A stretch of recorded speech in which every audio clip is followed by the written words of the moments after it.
No ar, pode ir. Beleza. Poucos 30 segundos, né? Agora aí vai. Tá no ar já. Beleza, então, meu caro. Valeu. Salve, salve, pessoal. Boa tarde a todas e todos. Aqui quem fala é o professor Diego Sodré, de Sociologia do IFB. E estou aqui junto com a professora Juliane, nossa convidada especial, professora mestre em Ciências da Arte pela nossa amada Universidade Federal Fluminense, nossa mãe. E estamos aqui para entrevistar o nosso colega, o nosso amigo, nosso colega de trabalho, Milton Braga Martins, que é mestre em Comunicação Social pela Universidade Federal do Maranhão e, desculpa, gente, não, ele é graduado em Comunicação Social pela Universidade Federal do Maranhão e mestre em Ciências da Comunicação pela Unicinos. Ele é diretor, roteirista, fotógrafo e montador de produtos audiovisuais, tendo já sido contemplado pelo extinto Ministério da Cultura e trabalhado para a EBC e a Fundação Cultural Piratini, TVE, Rio Grande do Sul, no papel de idealizador e produtor de programas. Atualmente, ele é técnico em audiovisual do Instituto Federal de Brasília, campus Recanto das Emas, e está concluindo o curso de pós-graduação Lato Sensu em roteiro para cinema, TV, web e multiplataformas pela Universidade Veiga de Almeida, onde escreve o roteiro de sua série O Quinto Poder. E estamos aqui com ele agora e vamos saber um pouco mais sobre esse processo. Antes de mais nada, vamos dar as boas-vindas a todos, né? Bem-vinda, professora Juliane, obrigado por aceitar o convite aqui para mediar a entrevista com o nosso querido Milton. E, Milton, obrigado por ceder o seu tempo e sua pesquisa e tudo mais para poder compartilhar com toda a audiência do Ema Pesquisa. Tudo bem com vocês?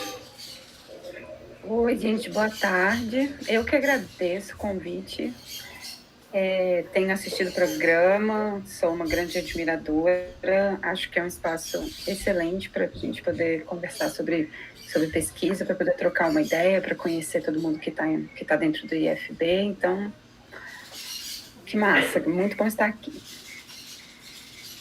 E aí, Diego, Juliane, né? Agora invertendo aqui o papel, né? Antes também mediador com o Diego nessa jornada de uma pesquisa e agora assumindo a posição aqui de entrevistado. Para mim está sendo uma satisfação poder conversar e participar dessa live, desse programa, né, que a gente tem feito com carinho, buscado, né, trazer pessoas aqui que a gente possa bater também uma conversa amigável, né, e desse universo que é a pesquisa, que é bastante amplo. Maravilha, meu caro. Pessoal, antes da gente continuar a nossa entrevista, lembro a vocês que, caso ainda não estejam inscritos, inscrevam-se no nosso canal. Aqui embaixo, ó, clique em inscrever-se e clique no sininho para você não perder nenhuma notificação sobre nosso programa e outros programas mais da TV IFB e do Fórum Livre de Ciência, de Arte, Ciência e Cultura. Tá bom, pessoal?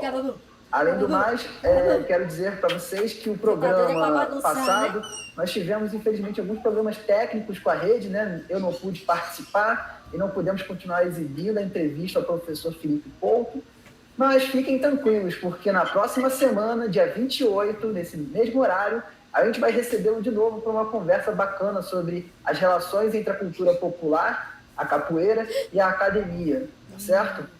Então, vamos lá. Se você já se inscreveu no canal, você já clicou no like, né? Porque você adora o Ema Pesquisa. E agora vamos conversar com o Milton. Milton, conta pra gente, como foi que você entrou no mundo do audiovisual? Ei, cuidado. Menina, eu vou botar uma calcinha. Pois a forma que a gente, pelo menos que eu entrei, é engraçado que ela diverge de muitas outras pessoas, né, com quem eu tenho encontrado durante esse caminho, né? E é interessante porque sempre que eu escuto as pessoas falando do audiovisual, dessa aproximação do audiovisual, é sempre uma aproximação que vem desde a infância, né, e acompanha a adolescência, né, então, ou seja, é algo bastante que está presente na vida dessas pessoas com quem eu encontrei nesse caminho, né, e aí isso remete muito a uma consciência, né, uma decisão presente, que para mim, às vezes, surpreende, né, por ser tão cedo, né, numa fase da vida. E para mim foi meio que diferente, muito diferente, na verdade. Né? O audiovisual, ele veio meio que como surpresa mesmo, né? É claro que todos, né, acredito que, principalmente no Brasil, que a gente tem uma gama de população muito formada pela TV, né, e hoje em dia essa configuração está começando a mudar, né, mas a minha geração, né, a nossa geração, é uma geração formada pela TV. Né, então, assim, o audiovisual sempre esteve presente, né, mas não era presente como uma forma de estudar, de pesquisar e de trabalhar com audiovisual. Isso só começou a se tornar mais evidente para mim ali no fim, né, da minha caminhada dentro da graduação na Universidade Federal do Maranhão, né, porque eu sou do Maranhão, fiz lá o curso de graduação em comunicação, como foi apresentado por você, Diego, né, e ali começou a se revelar uma fascinação pelo audiovisual. Só que a fascinação que veio para mim, e eu tenho ainda essa grande fascinação, é pela máquina do audiovisual, pela tecnologia, e acredito que é uma fascinação que acaba, né, beirando, né, muitas pessoas que estão envolvidas nessa área e tem pessoas que não estão envolvidas nessa área. Porque, por exemplo, essa é uma tecnologia de audiovisual, né? Estamos com o celular. E a gente escolhe o celular porque ela nos oferece recursos audiovisuais. Né? Então, assim, esse universo, né, acaba ali estando daí, quase num jogo.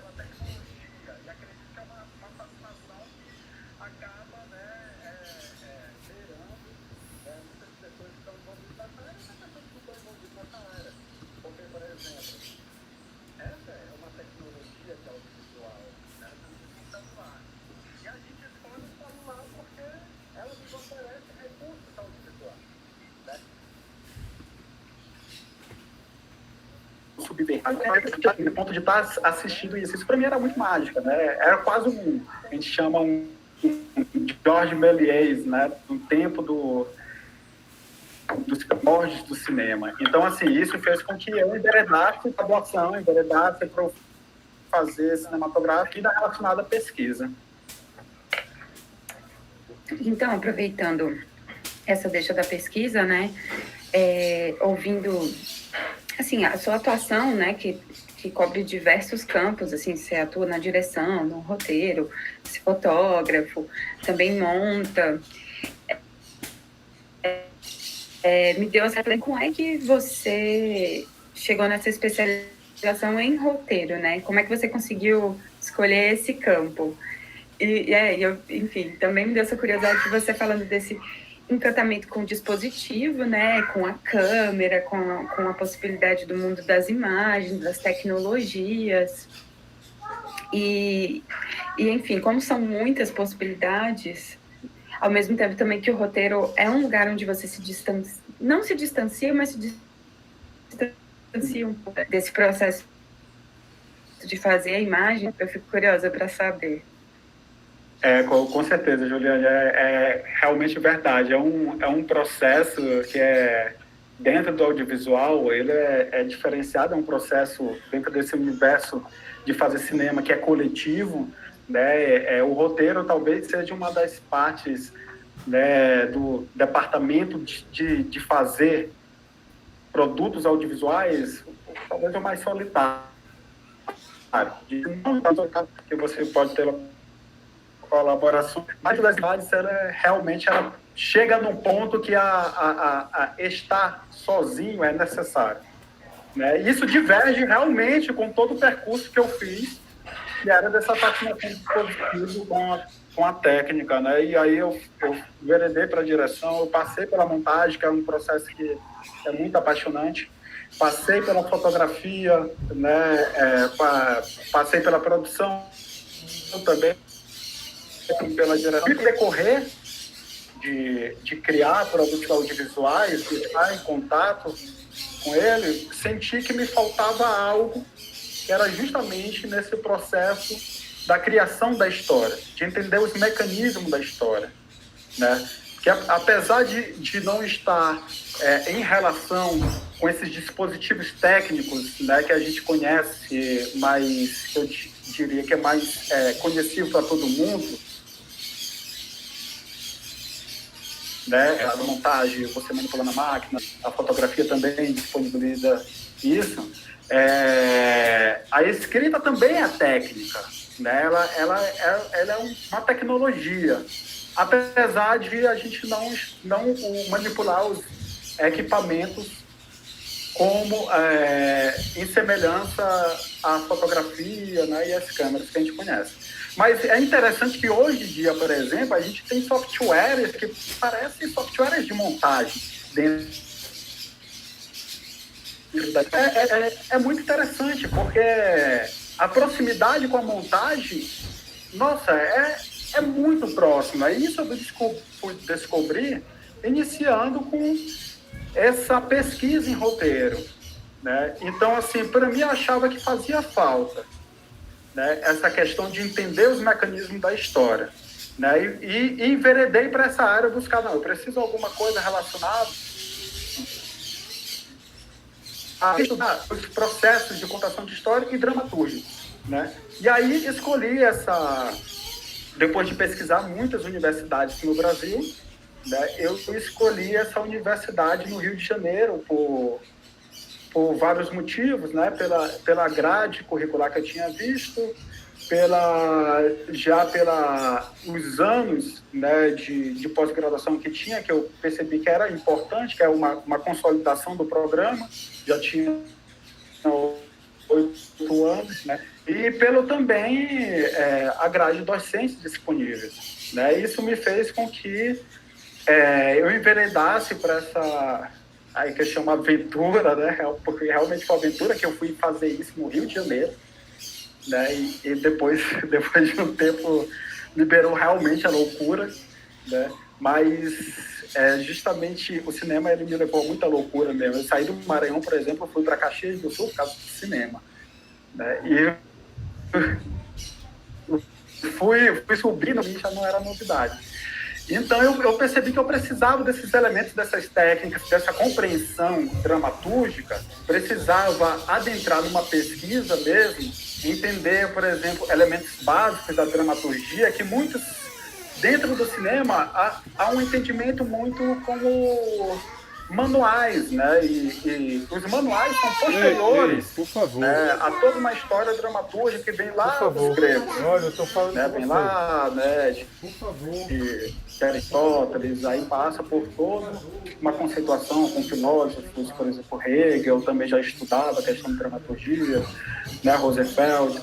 Então, eu imaginei, cara, eu preciso entrar nesse universo, né? E preciso entender esses mecanismos para que eu possa também me complementar e entender esses outros processos, né, cinematográficos que eu já estava inserido. E realmente foi incrível, mudou justamente o olhar, né, de perceber, né, esses filmes e perceber toda essa engrenagem, porque o cinema é uma grande engrenagem, né, que faz movimentar, né, essa necessidade da asas, né, que o Eisenstein dizia, da asas à imaginação, da asas à história, né? Mas também foi interessante porque eu percebi, né, que algumas especificidades do cinema, do modo de contar a história do cinema, que é próprio, né, cinematográfico, e aí você tem a questão da literatura, que é outro processo, outro meio, e requer outros estudos, outra percepção, outras visadas, que não o cinematográfico. Embora a gente conheça dentro do campo do cinema que há muita estudos, né, da narratologia, né, através do cinema. Por exemplo, a gente conhece a questão da câmera como narrador, né? Então são conceitos vindo ali do campo da literatura, né? Que, ao meu modo de ver, de certa maneira, até um certo ponto, eles funcionam, né? Sim, né?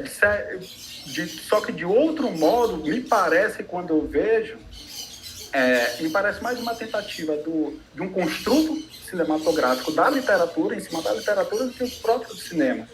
Então, eu percebi que impulsar nesse estudo da dramaturgia viria fazer com que eu compreendesse um pouco mais, né? Os mecanismos cinematográficos são muito vastos, né? Eu nem pretendo entender tudo, porque não tem como, um campo muito amplo, né? Mas havia coisas ali que me interessavam. Então, eu parti em busca dessas coisas, né? E esse foi uma necessidade minha, que partiu também de uma fragilidade, né? E de uma curiosidade para que eu pudesse me complementar e entender mais esses processos cinematográficos que se dão em torno desse mecanismo de dar vazão a uma narrativa, a uma história, né? Que aí é uma diversidade muito ampla realmente, né? Dentro desse escopo do cinema, que aí a gente pode identificar várias escolas. Cara, você falou aí sobre a questão do roteiro, sobre a questão da imagem, da produção da imagem, dos sons, do filme. Eu queria saber, assim, existe uma diferença entre escrever roteiros e escrever, por exemplo, um livro, né? Uma redação ou outras formas de teatro. Quais são essas diferenças? O que torna a escrita do roteiro algo diferente de todas essas outras formas? Realmente eu vejo muitas diferenças, assim, muitas. Eu estava recentemente nessa pesquisa, né, comecei a enveredar para o estudo da literatura, né, pegando por algumas introduções mesmo, né, porque não é minha área, né, e me deparei com um livro do Humberto Eco, né. Assim, é absurdo, porque ele vai falando os conceitos dentro do campo da literatura, e certo momento, né, eu me dei um estalo assim, cara, a diferença é de sal, assim, né? A gente primeiro, porque o livro se dá com palavras, né? O roteiro se dá com palavras, mas o roteiro se dá com palavras de modo inteiramente distinto do campo da literatura. A imagem em si, ela é muito ampla, né? Ela te traz informações em fragmentos de segundos, né? Que na literatura talvez você precise, dependendo da atmosfera que o autor quer precisar, talvez ele leve 2 páginas para escrever, né? 1 página para escrever. E no termos da imagem, não. Na imagem, em 15 segundos, você pode desvendar uma miríade de situações ali. Esse é um primeiro ponto, né? E que também vai reger os outros pontos. Seguinte, né? O cinema, ele dá com espaços temporais, né? Você sempre tem... isso pegando na película, né? Você tinha esse ponto preto, né, na película, que ele separava uma imagem visível, né? Você tinha um ponto preto, outra imagem visível, e aí decorria em uma sucessão, né, de fragmentos, de fotogramas, numa velocidade de 24 segundos.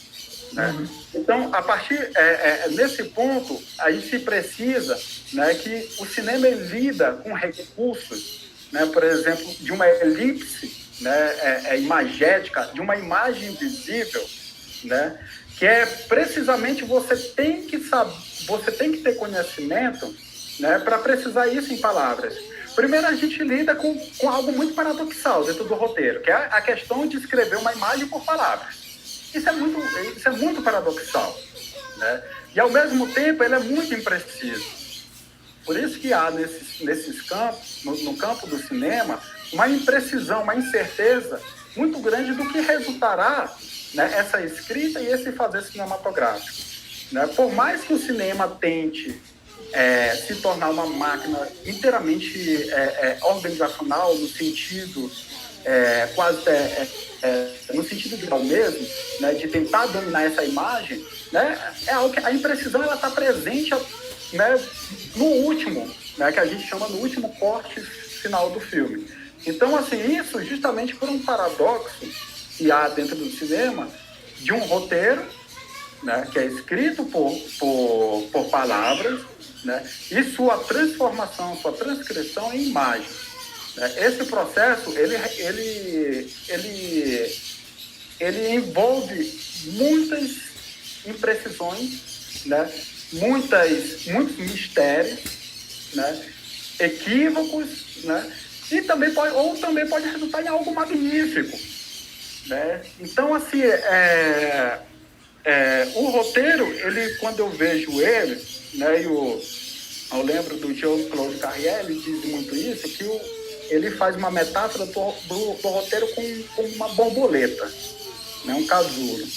O roteiro como sendo um casulo, ele vai sendo, né, retirado cada película, cada, né, parte daquele casulo para se transformar num filme, e aí voar ou não voar, né, ocorre muitos, e depois ser recuperado futuramente. Então o roteiro ele é esse processo, um processo bem inicial, de uma tentativa que eu percebo de precisar uma imagem que é imprecisa, né? E, ao mesmo tempo, o roteiro é um elemento muito descartável, né? Porque dentro do filme, ele se torna um primórdio de um filme, vamos dizer, nessa metáfora dessa borboleta, né? Que vai se tornar um filme, e esse casulo, né? Ele vai se perder nesse processo.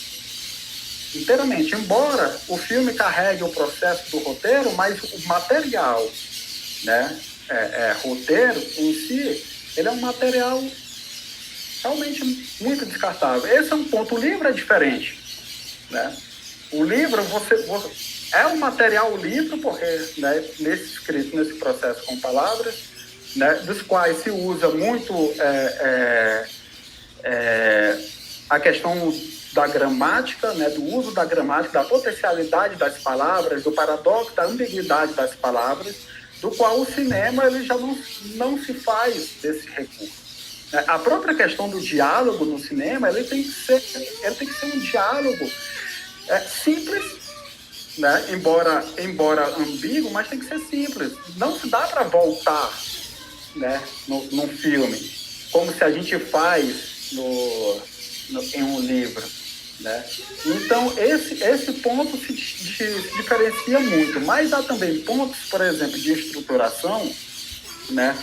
Que aí no conto de história isso é bem evidente, tanto na literatura como no filme, no romance em si, né? Que o Aristóteles, já desde o Aristóteles falava, a questão dos atos, né? Que são pontos de estruturação de uma história. Né? Embora nesse estudo do conto do romance, e aí envolvendo também a questão do cinema, se há possibilidade de você contar em vários atos, né? Parece que o terceiro ato, né, ele se torna chega até a parecer quase algo natural, né? Por uma presença talvez muito ali próxima em nossa vida, porque você imagina, se a gente faz um discurso, geralmente, né, a gente precisa de discurso em 3 atos. Lembra da redação que a gente fazia na escola? Sempre os professores diziam introdução, desenvolvimento, conclusão. Claro que nesse inteirinho você recheia com várias coisas, né? Você vai desenvolvendo, você vai colocando significados, mas se há um tripé ali. Aí a gente vai para uma história também, das histórias, geralmente, quando elas se iniciam também no tripé de estruturação. Isso os americanos são muito bons, né?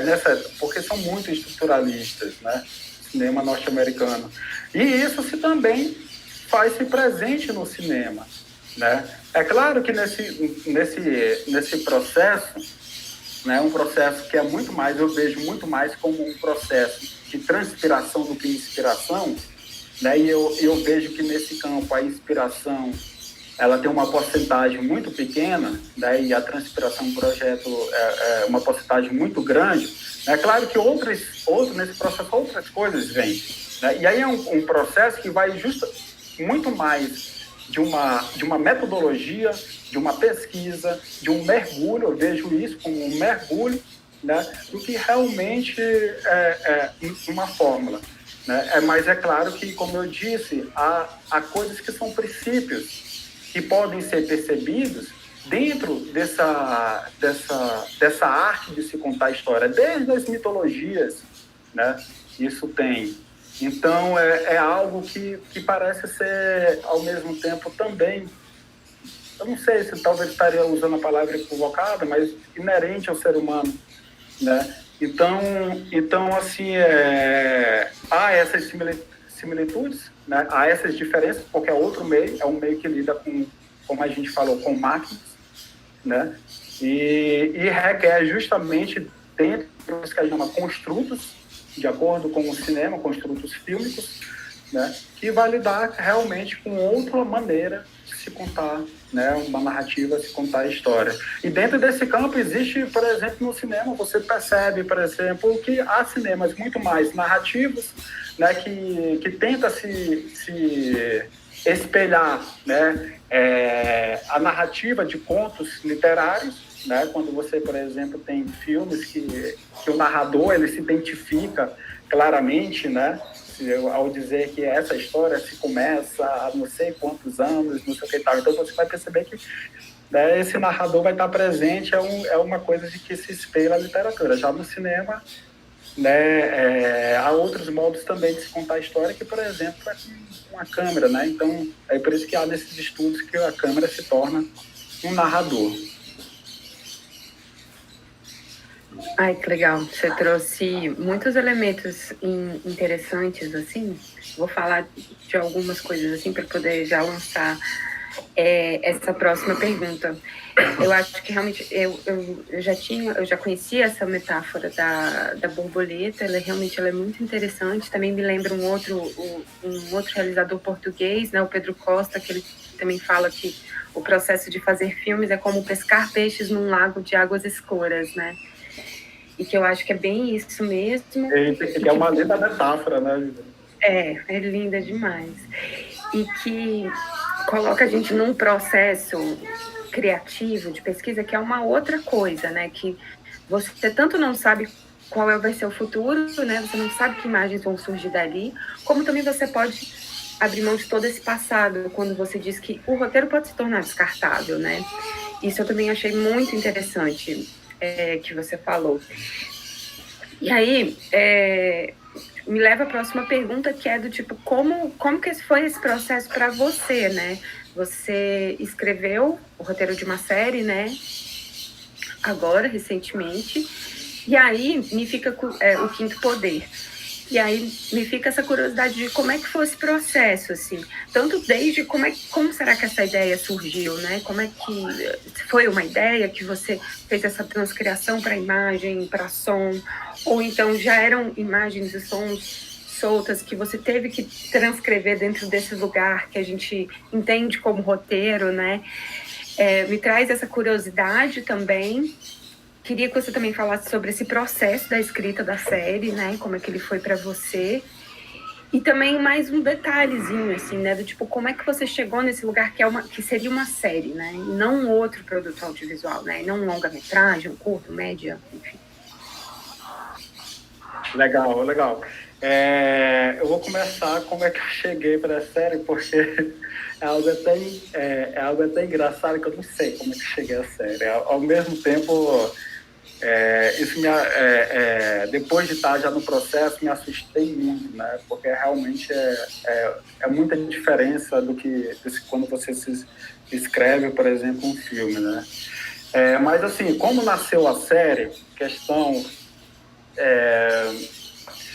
foi de uma disciplina, né, que dentro lá do curso de roteiro, né, que foi lançado um desafio da gente se pensar uma história, e se tinha algo muito vago em mim, né, a respeito do que eu queria fazer, né? E aí, isso vem também de uma história de vida, né? De uma aproximação. Eu tenho família muito próxima, né? Porque a série fala sobre neopentecostalismo, né? O neopentecostal e tal. Então, isso vem todo por isso o Quinto Poder, né? Eu coloquei o nome Quinto Poder. Então, isso vem todo de dessa aproximação, né? E vinha algo muito como imagem para mim, né? Esse processo da gente, que é realmente, Juliane, como você disse, um processo de descoberta, né? E eu não vejo coisa diferente do que isso, é um processo realmente de descoberta, que vinha uma imagem muito vaga para mim. E nesse processo eu me coloquei a tentar descobrir o que seria isso, né? E aí esse processo de descoberta, né, ele se revela de um modo muito ambíguo, se revela trechos ali que aí você vai se percebendo nesse processo do que é realmente que você sente que é essa imagem, o que você não sente que é essa imagem. É muito um processo realmente de pesquisa, né, de metodologias, né, de pesquisa. E então, assim, surgiu como uma imagem vaga de uma pessoa, né, que surgia em mim como uma pessoa que se adentrava numa igreja evangélica, né, e lá se transformava, né, e a partir de lá ela crescia com um desdobramento, né, de alcance, né, mais macro dessa igreja, e aí se desenvolvia de um modo muito mais amplo, no qual eu fui descobrir que eu queria falar sobre poder. Né? Então, assim, nesse processo eu fui perceber que dentro dessa história, o que me encantava nela era muito mais uma busca desenfreada pelo poder, né, que se revelava dentro desse panorama que era a igreja, né, a igreja neopentecostal. E aí, tanto que o nome da série se transformou o Quinto Poder. Né? E aí, então, nesse processo, eu procurei, né, a partir disso, compreender alguns conceitos que me eram caros também dentro da dramaturgia. Por exemplo, que às vezes que eu acho que não é muito falado, é a questão do conflito. Quando se fala do conflito, se fala de uma forma muito generalizada. Né? O que é conflito? Às vezes se percebe o conflito como se fosse um vilão, né? Como se fosse, né, apenas um obstáculo. É um obstáculo, sim, né? Mas eu procurei entender esse conflito de modo mais amplo, né, dentro do que seria esse obstáculo, do que seria esse conflito, que aí se desvia até para conflitos psicológicos, né? E aí, dentro desse estudo, há, por exemplo, o Hegel, por exemplo, ele é muito interessante porque ele estuda bem profundamente essa questão do conflito. Né? E aí eu fui compreendendo essa questão do conflito e entendendo o que seria essa ação dramática. Né? Porque o Aristóteles era vago nisso. Ele dizia que a tragédia é uma imitação das ações humanas. Né? Mas, então, assim, qualquer ação é válida dentro de uma dramaturgia. Né? E aí o Hegel ele veio, né, me ajudar nessa compreensão do que seria essa ação dramática em torno do conflito.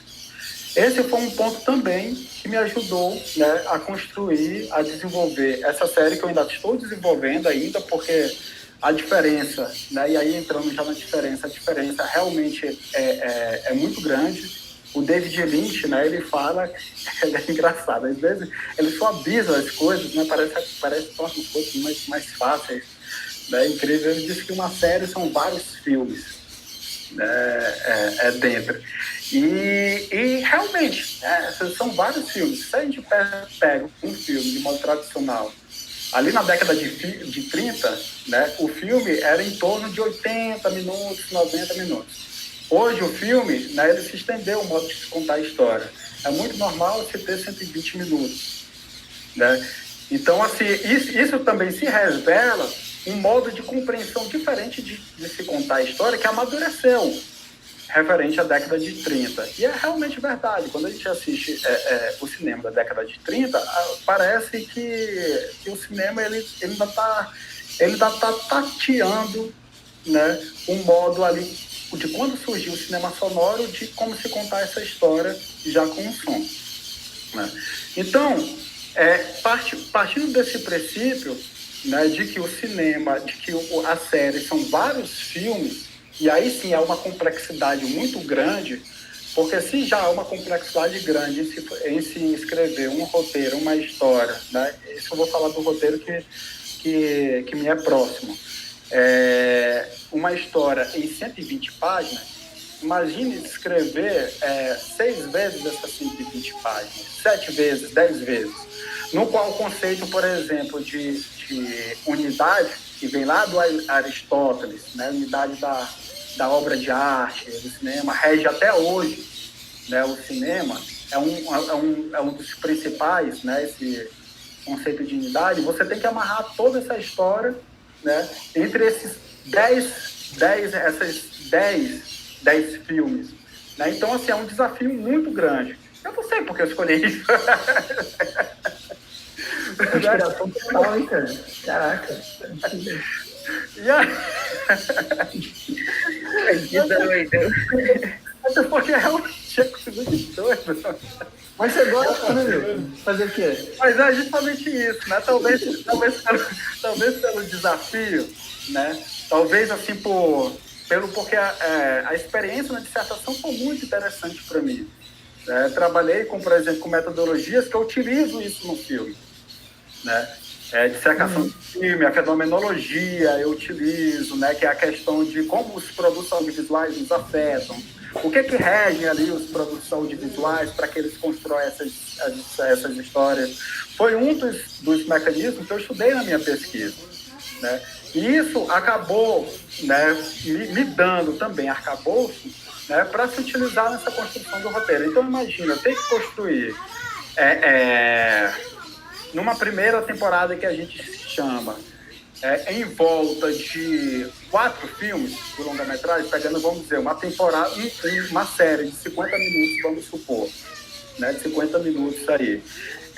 Você tem ali 10 episódios, vamos dizer que dá uns 3 filmes, 4 filmes, né? E você tem que fazer isso de um modo que toda essa engrenagem, né, ela funcione de maneira orgânica, né? Ou seja, tenha essa unidade, né?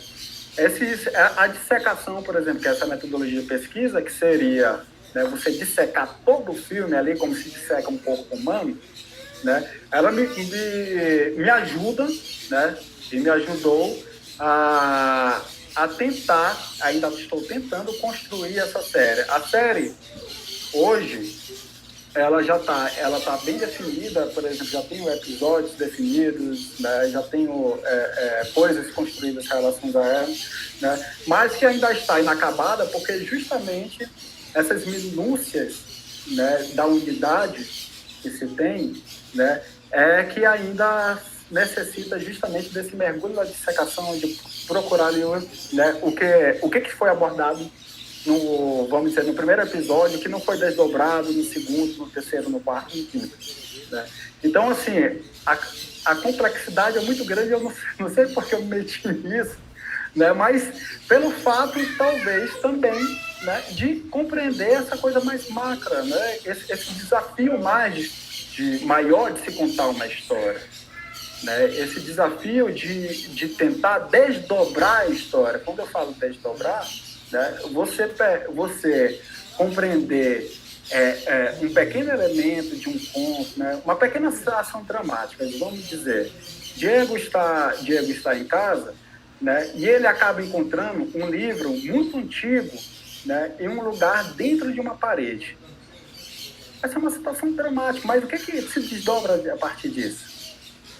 Né? Então, assim, talvez justamente pela necessidade de se contar história, de buscar esse desdobramento, de criar, de inventar, né?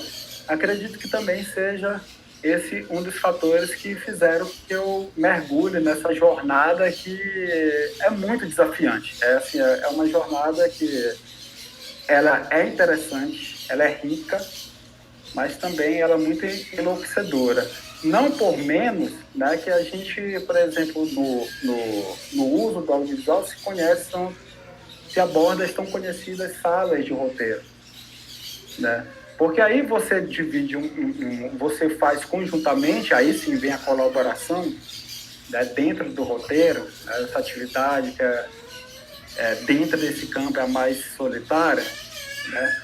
Você colabora com outras pessoas, né, a fim de justamente dividir esses pontos de vista, essa história mais macro, né, a fim de justamente procurar esses elementos, tanto para desdobramento como para unidade, né? Então, assim, ela acaba, né, fazendo que você tenha também muito atenção dentro da história, né, muita atenção no que você está fazendo, justamente para pegar essas minúcias.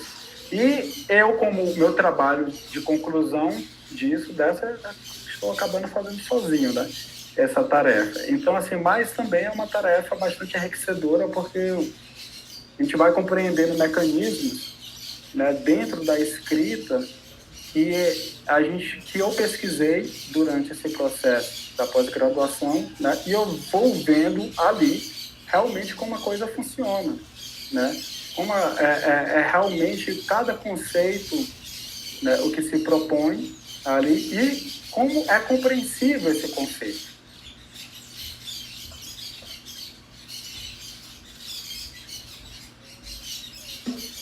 Voltando para o ponto. Hilton, olha só, cara, que interessante isso tudo, né? Você é um servidor técnico do IFB, está produzindo uma pesquisa em roteiro muito interessante com as horas PF disponibilizadas pela instituição. Isso é muito legal, né? Isso mostra que não são apenas os professores que fazem pesquisa, que os técnicos também fazem e podem fazer muito mais, né? Muitos técnicos podem também participar da pesquisa, né? E isso é muito legal de saber. É inspirador, Milton. Você é uma inspiração para muitos outros colegas do IFB e de outros institutos e instituições de ensino superior. Então, assim, eu dou parabéns por isso. Tá? Essa série é muito interessante, esse tema da política e religião. Netflix, ó, fica de olho nesse rapaz aí, hein? Chama ele com uma entrevista, vai dar bom isso aí. E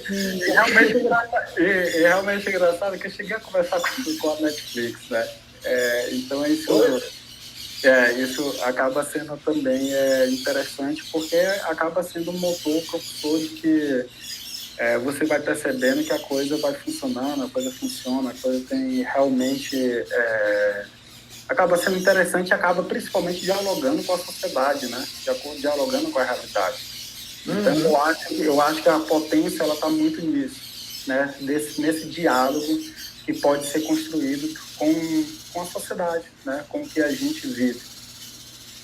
Olha só, eu acho melhor a Netflix chamar logo você para fazer essa história, essa série, senão a Amazon vai chegar antes. É ou não é? Ó, A Amazon já conversei. Gente, olha só, aqui do nosso lado, a gente tem um chat, né? Então, a professora Juliane está acompanhando o chat, com as perguntas e tal, para a gente poder trazer para o programa. Juliane, tem alguma pergunta aí do público? Não, ainda não. O público está tímido. Opa, vamos lá, gente. Vamos fazendo perguntas aí. Vamos fazendo perguntas, aproveitar esse momento, né? Uhum. Ô, Milton, aproveitando então, assim, já que a gente está ainda sem o público interagir com perguntas que está muito tímido, vamos pensar assim, o que você pensa a partir de agora, né? Terminando a sua legal. O que você pretende fazer? Legal, Diego. Então, eu tô no momento de tentar decidir o que eu vou caminhar. Tem muitas coisas já pensadas, inclusive começando a construir meu primeiro filme de longa, né, do qual eu apresentei no Festival de Brasília e acabei sendo ali na rodada de mercado premiado com 2 premiações, né? Parabéns. E é legal porque aí tá começando assim parecer também interesses, né? E existe também uma possibilidade, eu estou vendo aí, do que ainda estou namorando, né? Tentando ver o que poderia construir futuramente como um projeto de doutorado, né? Que é uma... São duas áreas, na verdade, que me fascinam, né? São essa escrita, né? A escrita relacionada a contos, né? E filme, e a outra, a academia, né? Eu costumo brincar que quando eu estou na academia, eu quero estar fora. Aí quando eu estou fora, eu quero estar na academia. Eu sei o sentimento. Né? Mas é justamente isso. E me interessa essa pesquisa relacionada ao audiovisual, principalmente no sentido das imagens que não estão presentes, mas que contam a narrativa. Né? Então, assim, como é que posso dizer? O cinema ele lida muito com isso, né? Ele lida com o lado invisível, né? Que é justamente aquela coisa, o que não é mostrado, né? O extracampo, que se diz, né? Mas é interessante que esse extracampo, ele conta, né? A narrativa, ele estrutura o cinema. Então, assim, mas só que ele não está presente, né? Então, tem esse campo, que foi um dos que eu desenvolvi também como estudo da dissertação, né? Que é essa compreensão da imagem visível e da imagem visível dentro do cinema, que me interessa também como desdobramento futuro, né? Talvez no doutorado, né, que eu venho pensando e pesquisando já o que poderia fazer dentro das universidades no Brasil. Né? Legal. E aí? Olha, as pessoas estão mandando palminhas, carinha de coração e tal. Que o papo tá muito legal, mas ninguém mandou uma pergunta. Então, assim, por enquanto que ninguém manda, eu acho que eu vou pelo menos mandar mais uma, assim. Eu gostei muito quando você falou do Lynch como, tipo, acho que já entendi que talvez como uma referência para você, né, Milton? E os trabalhos do Lynch na TV, né, pelo menos os dois que têm essa grande repercussão, é o Twin Peaks e o Retorno. Que assim, em algum lugar eles estão estruturados como um produto televisivo e tal, né? A série dividida em diversos capítulos, mas é muito claro, assim, o quanto que existe também uma série de subversões que o Lynch vai estar trabalhando ali, e que é muito interessante, né? Quando você vê que ele também... Claro, ele ocupa espaços como Netflix, porque ele já é um diretor de muito renome, né? Com muitos trabalhos... Mas, ao mesmo tempo, também ele poderia só dialogar com aquela linguagem da TV e estar ali, fazer os produtos, etc. E não partir para esse campo de experimentação. Mas ele não abre mão disso de nenhuma forma, né? Como se fosse uma ética mesmo, né? E aí, que me faz ter curiosidade como... Acho que talvez a melhor pergunta seja quais são suas referências, né, nesse processo da série, assim. Seja referências fílmicas ou seja as que estão conectadas mais com esse processo de pesquisa, né, do tipo, como que você fez essa pesquisa, que lugares você foi, que lugares você se aproximou, que você habitou, ou se essas referências também estão na literatura, ou se de alguma forma também, você falou já, né, do como que isso está conectado com a sua dissertação, né, nesse lugar de percepção de cronologia, que eu achei muito interessante também, e que também acho que tem uma conexão com o Lynch, porque ele tem uma capacidade absurda de construir climas, né? Eu acho que quando a gente vê o Twin Peaks, não é tanto uma narrativa que você... não é aquela narrativa tradicional da TV, né, onde você tem uma introdução, né, no primeiro capítulo de toda a história, tudo que vai acontecer, e ao final do capítulo você não tem um fechamento total, né, daquela narrativa, você tem, na verdade, uma introdução para o próximo capítulo. Só que o Lynch não, a estruturação dele é completamente outra, parece que as coisas, parece que são, tipo isso, como você falou, vários filmes que se conectam mais por uma construção de um clima mesmo, né? Então eu queria entender mais também como você pensou essas relações na hora de estruturar essa série. Perfeito, Juliane. Muito bom.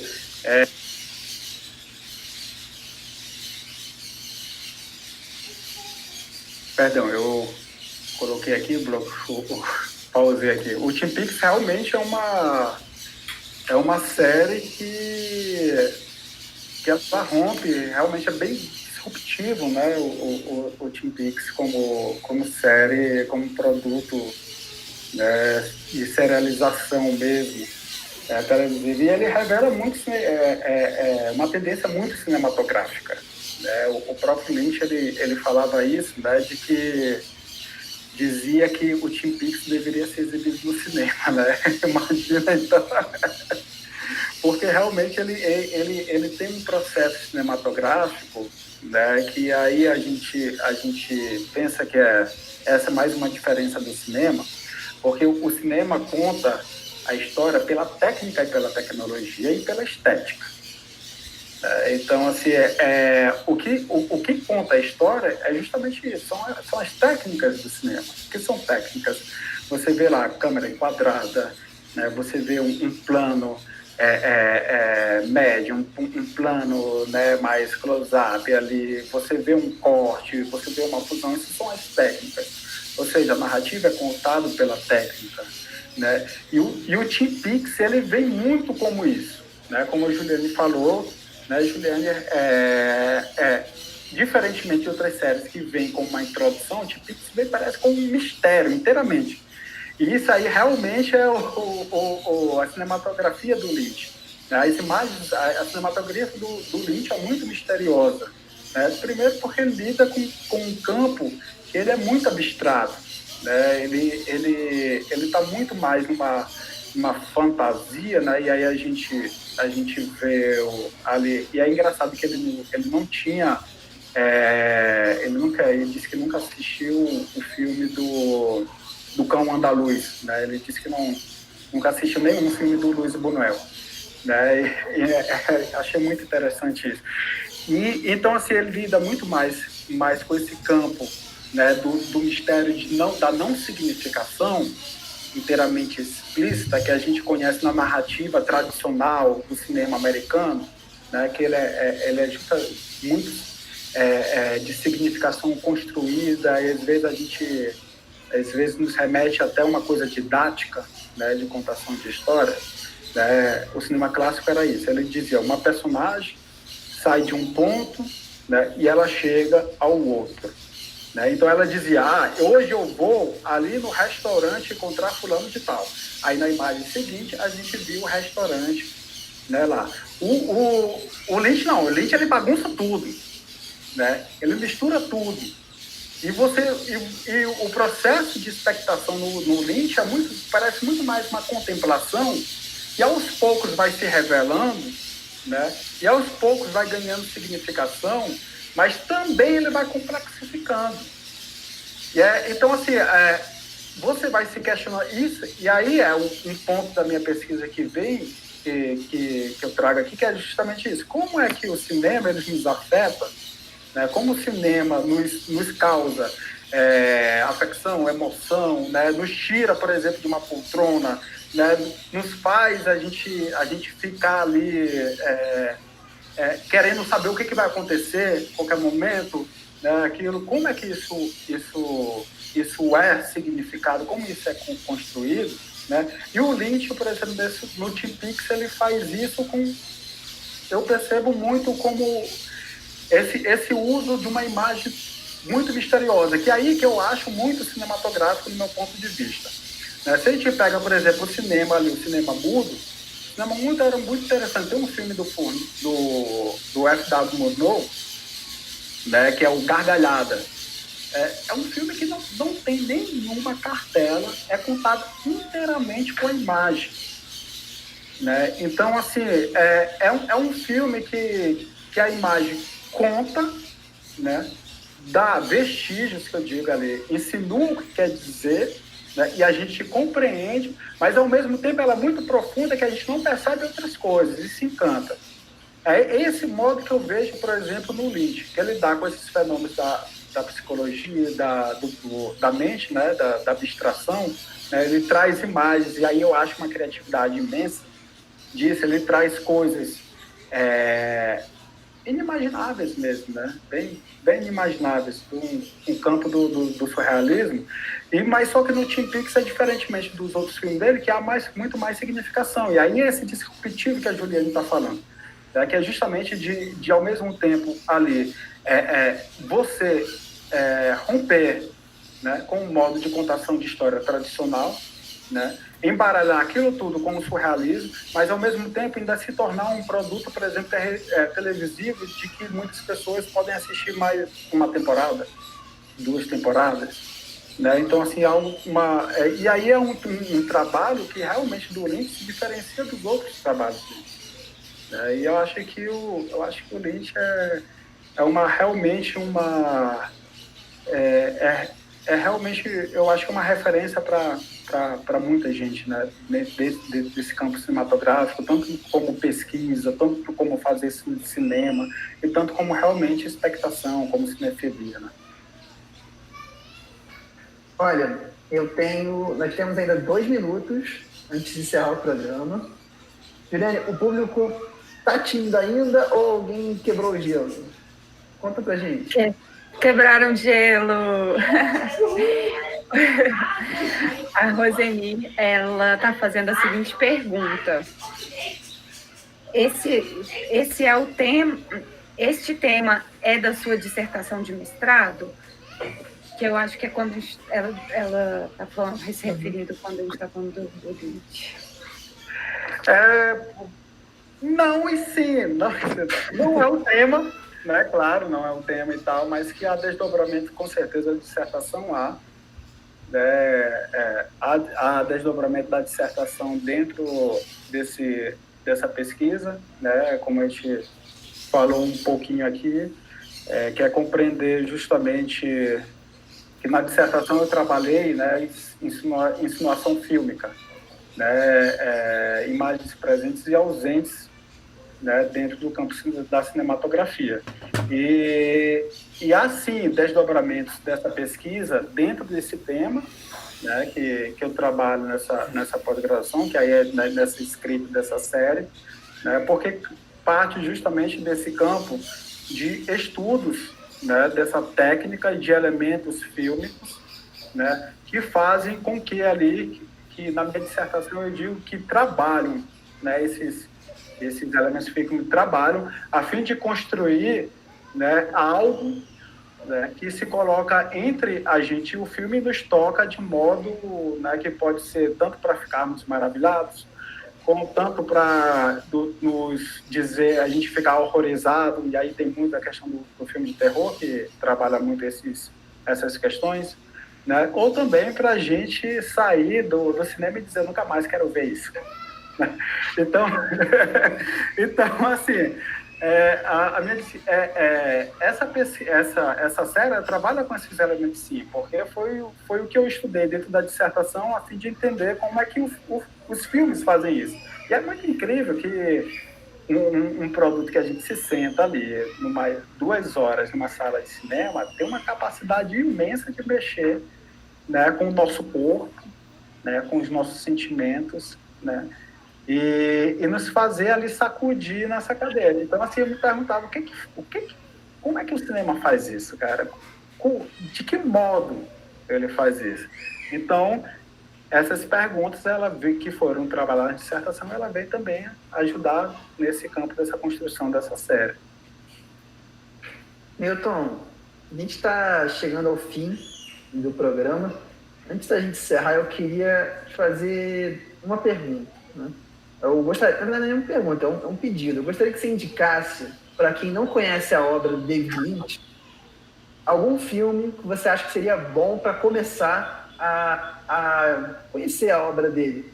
E também, por que não, alguma obra sua, né? Além dessa série que você está escrevendo aqui no Poder, se você tem alguma obra que você poderia recomendar para o público assistir.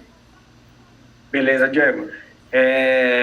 Bom, o Lynch, a gente falou que o Lynch é um cineasta, né? As obras dele trabalham com surrealismo, então não exigem, né, compreender muita coisa, porque as obras do Lynch também mais também para contemplação, né? Mas o que eu diria para se aproximar do Lynch de início é justamente o que a Juliane falou, Twin Peaks. Eu acho que é uma das obras dele que mais trabalha esse surrealismo, né? E essa série está no Netflix. Aí, galera, tá no Netflix. Assistam hoje o primeiro capítulo, né, da Como é obra. como é que se escreve? Twin Peaks acho que é TW. Me ajuda aí, Juliane. TW. TWIN e Pix, né, que é outra palavra, PEAKS.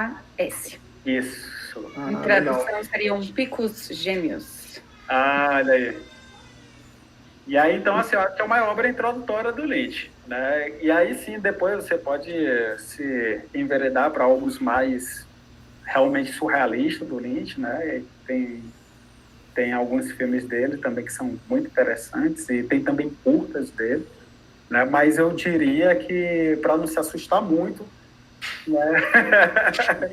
Vai no Twin Peaks, né? Que é interessante, é surreal a significação, né? E há uma construção de uma narrativa ali dentro que não vai fazer significado. E alguma obra sua? Qual que você recomenda? Bom, eu tenho obras no YouTube, um documentário, né, que é Bendito de São Benedito. Ele foi um documentário que eu fiz no Maranhão, né, ali no interior do Maranhão, e foi com o extinto Ministério da Cultura, que era para se fazer produtos culturais, né, para ser exibido durante a Copa do Mundo, né? Tem outro filme, só que esse ainda não está disponível, que é o Sagrado. Eu fiz sobre 2 mães de santos, né, procurando, né, que elas falassem sobre o divino, né, a partir do ponto de vista da matriz africana, né, uma de Porto Alegre, né, e uma de São Luís, com práticas, né, de religião de matriz africanas próximas e mais também não tão próximas, né? Então, esse foi um curta-metragem que também foi contemplado pelo Ministério da Cultura, né? E espero que em breve eu esteja construindo mais uma coisa, que eu estou construindo mais um curta, e espero que em breve esteja filmando, e aí eu posso estar passando para os colegas aí também acompanharem. A gente está aí na torcida. Mal podemos esperar para ver essas obras aí acontecerem. Juliane, eu gostaria de dar as últimas palavras. Eu só queria agradecer, na verdade. Obrigada, Diego, pelo convite. Foi muito legal participar dessa conversa. Obrigada, Milton, por apresentar para a gente, conhecer um pouco mais tua pesquisa, teus processos. Foi muito interessante. Eu acho que dá um caldo aí para vários volumes, para vários capítulos de conversa, inclusive. E por falar em caldo, né? A gente quer te agradecer pela sua contribuição à entrevista, ao roteiro, que deu todo esse caldo, essa liga aí, para deixá-la ainda mais atrativa. Muito obrigado. Beleza. Eu que agradeço realmente o espaço, né? Volto agora na próxima semana como mediador, né? Vou mudando ali minha posição dentro do programa, mas para mim foi muito, muito interessante, porque é interessante a gente falar sobre a nossa pesquisa, né? É muito interessante até para esse processo de descoberta, de compreensão do que a gente está fazendo, né? E falar sobre a pesquisa é muito importante ter esse espaço justamente para falar sobre né? É formidável, né? E eu espero que justamente esse espaço ele possa servir, né, como está servindo para esses, né, momentos de reflexão, né, momentos de compreensão, que é um espaço bem gostoso mesmo, de encontro com as pessoas e ficar percebendo esse mundo que é tão diverso, né, tão diverso da pesquisa, tão diverso de reflexão, e que a gente fica, né, abismado que, nossa, meu Deus do céu, tem que ainda entender muita coisa. Tem. Além do entendimento, tem muita coisa para compartilhar, né? É um mundo que a gente tem que compartilhar. A gente não pode ficar só dentro da nossa bolha acadêmica, né? A gente tem que Com jogar certeza. essas ideias e transformar elas. Ai, Milton, e também muito sucesso na série, viu? Espero vê-la numa plataforma com um lançamento belíssimo esses dias. E também vou procurar teus filmes, conhecer um pouco mais dessa filmografia aí, viu, querido?